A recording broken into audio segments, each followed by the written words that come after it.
Right, so I'm here with Rachael O'Brien to discuss the new blog Change Starts With a Whisper, which she launched a few months ago. Isn't that right, Rachael? It is. Yes, Thanks for having me. yeah, exactly. Oh, well, it's great that you could be here today. Well, basically, what I'd like to first touch upon is the name Change Starts With a Whisper. Where did that really come from? It was from a film called The Help. I watched it a few years back when I was in college. It's about a writer. It actually inspired me to write more, and that's something I do quite a lot on the blog. And also I was quite quiet at school, but I thought it was a good way to show you can make a change without having to change yourself. Right. And that was a really good message that I wanted to get across to people. So when you say you were really quiet at school, I mean, obviously I know you from school as well. Was it quite a challenge when you thought of the idea for the blog to actually get it online? Not really. It kind of made sense to me. As writing something I've always done, but certainly it was a challenge, to actually have the confidence to put it out there and publish it for people to read, who I didn't know, who had, different opinions to me and, were from all walks of life, but in a different sense, it was a really good thing, and, for me and for the other people as well, it's a big confidence boost and it's a good way to meet new people. Exactly, because what I'd really like to ask about was the feedback you've had so far from the blog. Well, so far it's been pretty good. Yeah. Touch wood. I've got a few readers. Obviously my mum is still my biggest fan. Oh, aren't all mums? But it's just nice to have it recognised, really. Exactly. And did you say it was someone from work who recognised your blog? I actually just mentioned it in passing to my learning advisor, Craig, and since then it's kind of snowballed into this thing, and like the college that he comes from actually looking at making it into like a network. Yeah. And that's, I think, where I probably want to go with it next. I mean, obviously you can't go too much into it at the moment, but it does sound quite exciting. It's still a work in progress at the moment. But I mean, it stemmed from, a small idea. It's grown into something bigger, and I'm just going to see where it goes, really. Yeah, fine. That's really cool. That does sound quite awesome, actually. And what do you reckon your target audience for Change Starts With a Whisper is for? I'd say probably 16 to 18-year-olds. People leaving school. Just people who really need a bit of advice, maybe a bit of a confidence boost, and I've tried to include a bit of humour in there as well.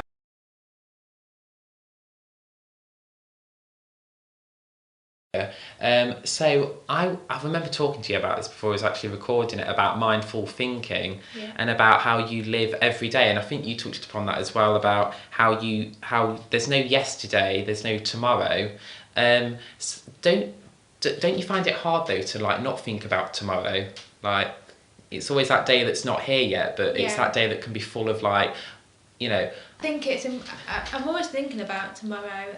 It's a day of undone stuff, isn't it? As my goals, and I think about, it's something to work towards, but I don't look to tomorrow as something that's going to be better than today. Yeah. Because I think if you... That could lead to some serious disappointment. If you live on the assumption that happiness is a destination, you're never going to find it. You've got to literally just be happy. Yeah. With what you've got, and and when you start being happy, your life will change and you will be happy. And is it, so what you're saying is, because there's a lot of emphasis, especially with people who are single, you only find happiness when you're with somebody else, but you've only got to be able to find happiness.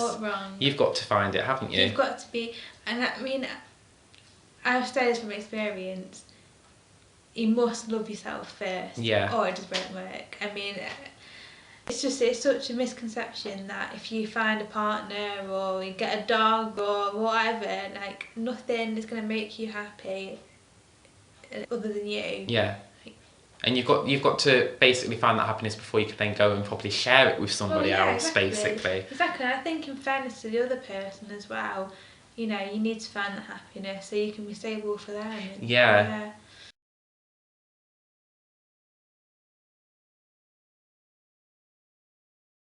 Obviously, I mean, the messages in the blog, they're kind of like female empowerment, really, with some of the blog's postings, really. To be honest, I don't feel like I'm, a patron for females or anything like that. I think females are strong as they are, and really, it's just a way to make people, get along, really. I would call myself a feminist, for sure. I don't think it's something to be afraid of, and in the society today, it's really kind of frowned upon sometimes to be a feminist. And why do you reckon that is?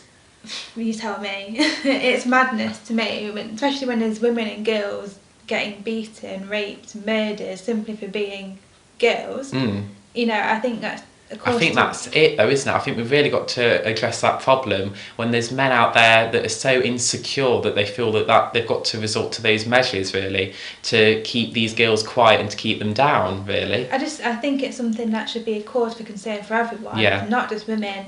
Everyone should be concerned because about. That's what I was thinking of, because at first I thought it might have been aimed more at girls, but actually maybe it's important for young boys to get this message while you can still get that through to them. Instead of teaching girls not to be raped, we should be teaching everyone, don't rape people, exactly, don't drug drinks, it's not good. I mean, exactly. I think it was actually a blog post that was on Change Starts With a Whisper that you reblogged, and I found it really interesting. It was about, now correct me if I'm wrong, but I did actually see this and I thought it really does relate to what we're saying now, that there's no such thing as consensual sex and non-consensual sex. It's sex or rape, really. Well, it's either or. There's no in between. There's never an excuse for it. I've known people who have, been in that situation. And obviously it's not nice at all, and it's not on, and it's not something to be taken lightly, to be honest. So I will definitely still be calling myself a feminist until, that message is across that it's not alright. I mean, talking about other things as well that affect girls, especially in the developing countries, especially with Malala Yousaf, who, she got shot because her cause was for education for girls, something that should be a simple right for everyone, really. I just want to know where all these boys are going to school, because if, girls aren't allowed, but all the money for education goes on them, and they're growing up to, to kill girls and so that now they have to stay at home and stuff, where are they going, basically?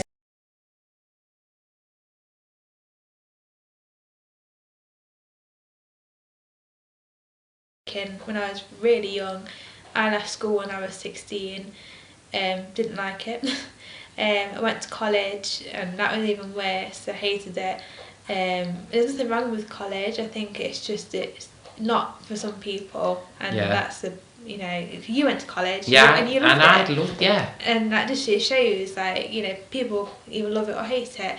And for me, it was just the start of not a too great time for me. So I got a job, and I loved it, and I really thrived in it. But I did find that although I had lots and lots of academic support, when it came to the changes in my life, the change in my personal life, from what to wear, how to manage my finances, because obviously I'd not had paychecks before, everything like that, I was pretty much clueless about. The only people that I could really talk to were a lot older than me, because no one my age really would know would they, about any of that. And it was really strange.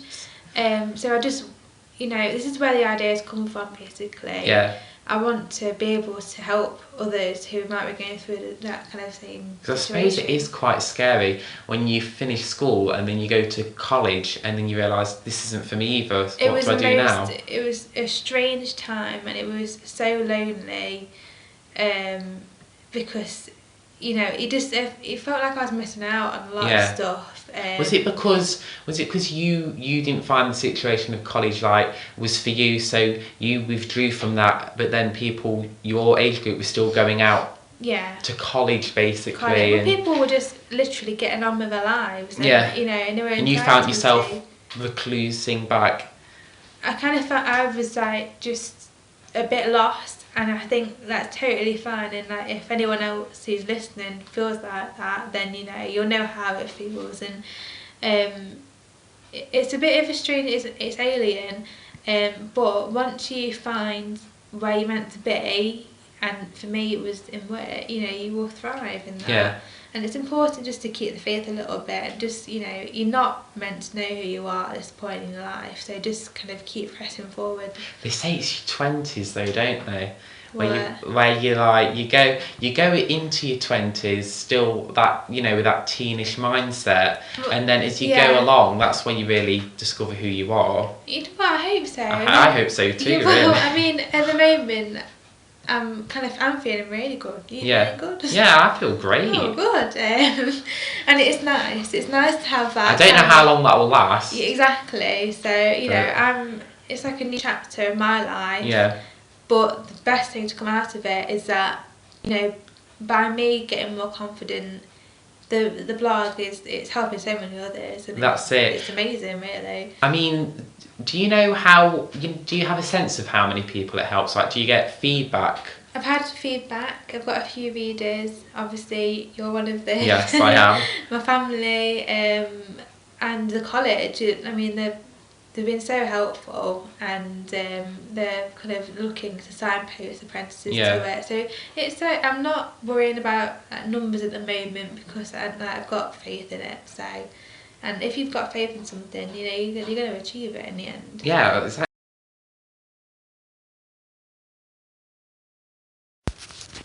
So I'm back with Rachael again, and we've really talked about the blog in a lot of detail now and what it's really about. So basically, I want to know a bit about you and what your inspirations and aspirations are. So where do you see yourself in about 10 years' time, Rachael? Put you on the spot there a bit. In 10 years?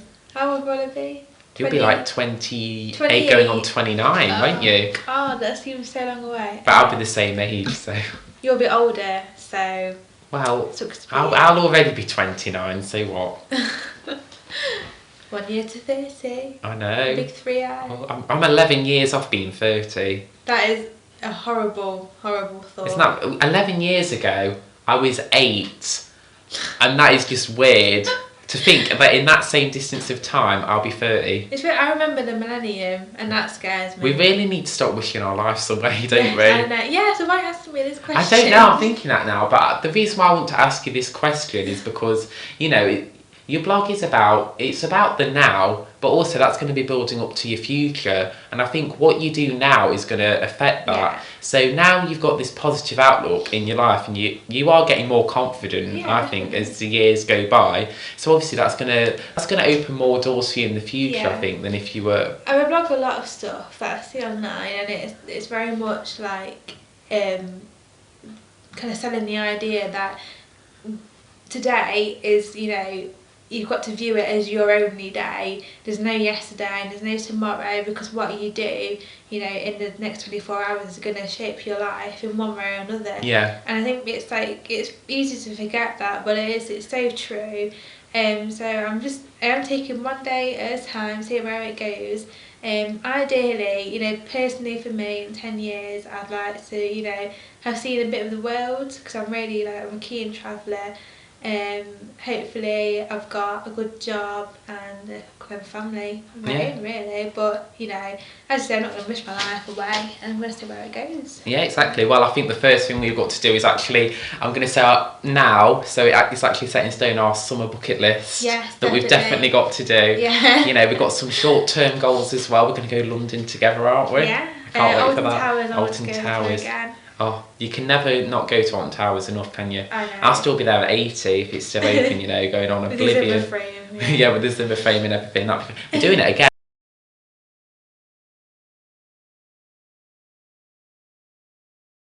It sounds like you've got your life pieced together nicely at the moment. Right, you've just doomed me now. Right to that, touch wood. You know... No, it doesn't have to be a klaxon moment, like it's all going to go wrong from here. I think stop it! It doesn't have to be though, does it, really? Okay, shut up, because... Mindful thinking. I can just feel my life going down the pan. Oh. No, I mean, no one's life's perfect. No. I don't claim to be at all. But, you know, sometimes my job can be a pain in the bum. I don't really want it. But I think in terms of the things that being an apprentice has done for me, it's really given me, you know, a good way into work, and obviously I don't have to worry about students. Do you feel like it's given you a realistic view of what the workplace is? Definitely, and the thing is, with my placement, I was lucky enough to be put in an office where we had protocol in the office, and it was quite, not strict, but a very formal environment. And the one I'm in now isn't so formal, but I have that knowledge and understanding. Didn't you say though it was a shock to the system because you're a 16-year-old and you're in there with people in their 30s, 40s, you've got families probably, and they're confident in their work. And from that college environment to it was getting definitely in there, a shock to the system, and I didn't really like it a lot of times, but I'm telling you now, it was the best thing I could have done. And I would advise it to a lot of people. I don't think it's for everyone. People, I know a lot of people will want to go down the college and uni route and live a bit of life really before going straight into work. But for me, it was just I'm really independent. I just needed that kind of kick up the bum to realise that. So I count myself really lucky. That's it again. And I think it's about on the final thought of everyone's their own person, and you found what worked out for you, and that was the apprenticeship route. I mean, was uni ever a possibility for you when you was younger? Did you think, I'll go to uni? I kind of assumed I was going to go to uni, but it was the last day of school. In fact, I finished school. It was results day, and I looked around. I got my results, and they weren't amazing, but they were good. I remember results day. That was such a nerve-wracking day. It was nerve-wracking. And I looked around, and I just thought, I don't want to be here anymore. Like the school was good, and the people were nice, but. The 25th of August 2011. How do you remember that? Because that same day I went to college, and I was riding on those results to get in. Well, there you go. And the thing is, I mean, that's a really good story for you. I didn't have that. I was just like, whatever. Because I knew I was going to, do something. I assumed I was going to go sixth form. I had my options picked out, everything. And there was a change in the wind. I just thought, no, I'm destined for something else. But good for you, though. It wasn't college. And, I remember just sitting at the bus stop, and I was going to college. It was my last day, and I was going in to quit. And I was just like, I really don't want to be here anymore. It was the start of a really, really. Did you let your parents in on it that you was going to do this? I didn't, Anthony. They don't know. No. Can I just clarify? I was 16 years old. It wasn't the smartest thing I've ever done. Quitting before I had a job already lined up. But you can chalk that down to experience now, can't you? Definitely, and I think it was a lesson. You need to make mistakes to learn from them, and it's a good job I did that. I think looking back and I think it's a good job though. I think it's good that we're two we're good friends, but we both had different journeys into where we are now. Yeah, definitely, because I think if I'd gone to college and done what you did, I wouldn't have enjoyed it. But I don't think you would have enjoyed. No, possibly not. I mean, I remember thinking, what's this apprenticeship thing like? But I'm glad I stuck with college. Well, to be fair. I'm glad I stuck with college because I think it suits you more. You're more like a people person. And I'm in the good mood. Well, exactly. I think I'm a people person as well, but I just needed it dragging out of me. Yeah. And the only way to do that was to actually graft. And I mean, I think you just need to find your own way, really. And if you want a bit of help, go to the blog and